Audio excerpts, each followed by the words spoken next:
जय श्री कृष्ण.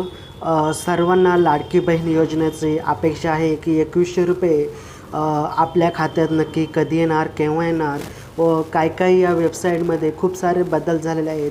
तर नक्कीच आपण जाणून घेऊयात.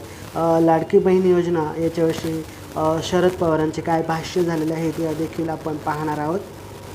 लाडकी बहीण योजनेवरून राजकीय चढाओढ चालू आहे. शरद पवारांचे यावरती भाष्य आहे. तर पहा, राज्यात लाडकी बहीण योजनेची सध्या मोठी चर्चा चालू आहे आणि या योजनेअंतर्गत पात्र महिलांच्या खात्यात दरमहा 1500 रुपये जमा करण्याचा निर्णय सरकारने घेतलेला आहे आणि त्याचे 6 हप्ते आपल्यापर्यंत पोचले देखील आहेत. परंतु जर महत्त्वाची बातमी जर सांगायची आहे तर 2100 रुपये करण्यात आलेले आहे 1500 रुपयाचं.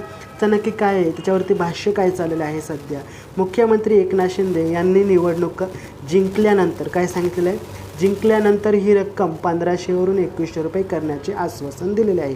परंतु हे आश्वासन नक्की खरे ठरणार आहे की नाही याची आपल्याला बातमीची शहानिशा करणे गरजेचे आहे. त्यामुळे नक्कीच इलेक्शन झाल्यानंतर आपल्याला समजून येणार आहे की आपल्याला 2100 रुपये भेटणार की 1500 रुपयेच भेटणार. पहा, तसेच विरोधकांनी सत्तेवर आल्यास रक्कम थेट 3000 रुपये करण्याचे वचन देखील दिलेले आहे. म्हणजे जे विरोधक आहेत त्यांनी देखील या लाडकी बहीण योजनेवरती भाष्य करण्याचा प्रयत्न केलेला आहे. म्हणजे 2100 नाही तर आम्ही 3000 रुपये देऊ असे या विरोधकांनी देखील सांगण्याचा प्रयत्न केलेला आहे.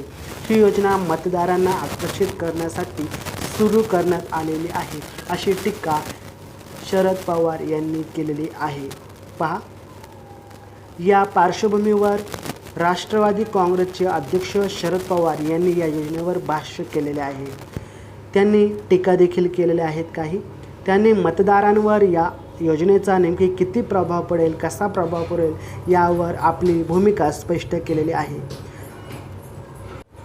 राजकीय डावपेचाच्या केंद्रस्थानी असलेल्या या योजनेमुळे निवडणुकीतील स्पर्धा अधिक तीव्र होण्याची शक्यता आहे असे टीका शरद पवार यांनी केलेली आहे.